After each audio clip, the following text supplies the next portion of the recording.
কতগুলো বিষয় মানুষের জীবন বদলে দিতে পারে।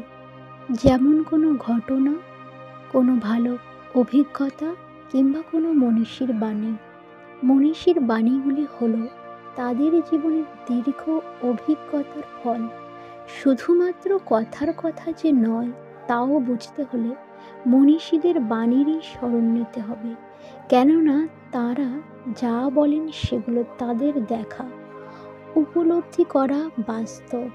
যুগের পরিবর্তনের আড়ালে রয়েছে এক শাশ্বত সত্য, যা আমাদের ডিজিটাল যুগের কর্মব্যস্ততাতেও আমরা সামান্য বুঝতে পারি।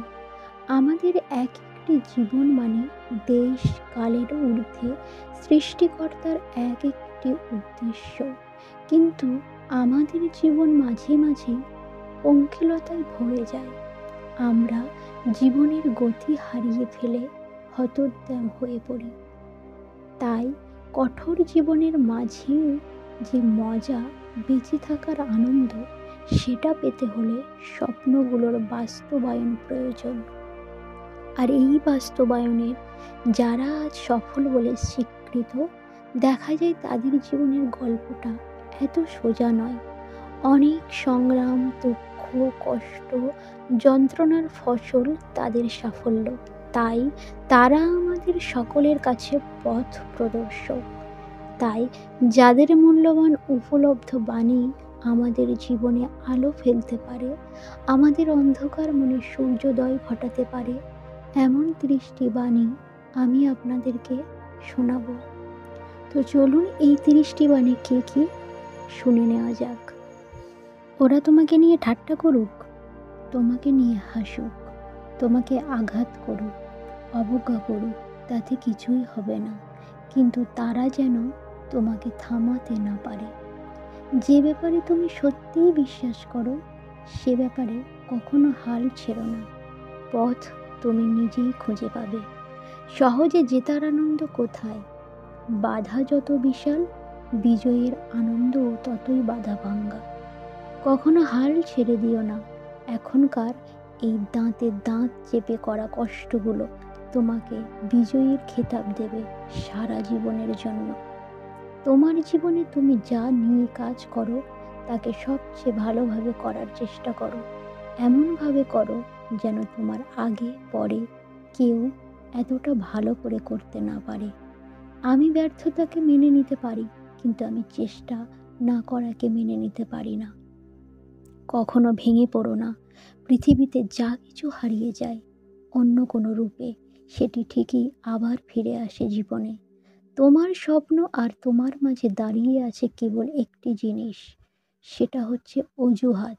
যে মুহূর্ত থেকে তুমি নিজেকে অজুহাত দেখানো বন্ধ করে কাজ শুরু করবে, সেই মুহূর্ত থেকে তোমার স্বপ্ন আর স্বপ্ন থাকবে না, সেটা বাস্তবে রূপ নিতে শুরু করবে। একটি লক্ষ্য ঠিক করো, সেই লক্ষ্যকে নিজের জীবনের অংশ বানিয়ে ফেলো।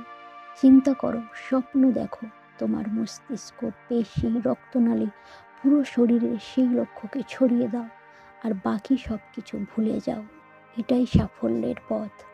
সাফল্যের মূল মন্ত্র হলো, যা আমরা ভয় পাই তার উপর নয়, বরং আমরা যা চাই তার উপর আমাদের চেতন মনকে কেন্দ্রীভূত করা।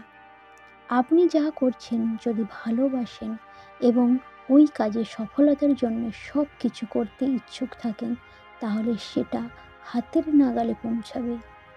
কাজের পিছনে প্রতিটা মানুষ মূল্যায়ন প্রয়োজন। ভাবুন, আরও ভাবুন, আসলেই আপনি কি নকশা অথবা তৈরি করতে চাচ্ছেন? আকাশের দিকে তাকাও, আমরা একা নই, পুরো মহাবিশ্ব আমাদের প্রতি বন্ধুত্ব সুলভ।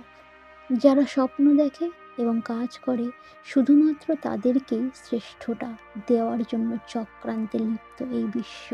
প্রত্যেকের জীবনে একটা গল্প আছে। অতীতে ফিরে গিয়ে গল্পের শুরুটা কখন পরিবর্তন করা সম্ভব নয়, কিন্তু কঠোর পরিশ্রমের মাধ্যমে গল্পের শেষটা চাইলেও নতুন করে সাজিয়ে তুলতে পারো। ব্যর্থতা মানে হচ্ছে ব্যর্থতা কেন হয়েছে, কার কারণে হয়েছে, সেগুলো কেউ জানতে চাইবে না। তুমি ব্যর্থ হলে তার যন্ত্রণা তোমাকে একদম একাকী সইতে হবে। কেউ তোমার পাশে এসে দাঁড়াবে না। তাই কখনো অজুহাত বানাবে না, অন্যদের সুযোগ দেবে না। তোমার জীবনটাকে নিয়ন্ত্রণ করার জিততে তোমাকে হবেই। জীবনে অনেক বিষয় আছে যেগুলো তোমার নিয়ন্ত্রণের বাইরে, এবং সেগুলো নিয়ে মাথা ঘামানোরও মানে হয় না। কারণ এর বাইরেও তোমার হাতে হাজার হাজার জিনিস রয়েছে যেগুলো তুমি বিজয় করতে পারো। ব্যর্থতাকে ভয় করার বদলে চেষ্টা না করে বসে থাকাকে ভয় করো। হার মেনো না। আজকের দিনটা কঠিন, কাল হবে অন্ধকার, কিন্তু তারপর সূর্যকে উঠতেই হবে। তুমি যদি এখন থেকে তোমার স্বপ্নগুলো সত্যি করার পিছনে ছুটে না চলো, একদিন তোমাকে কাজ করতে হবে অন্যদের জীবনে তাদের স্বপ্নগুলো সত্যি করার জন্য।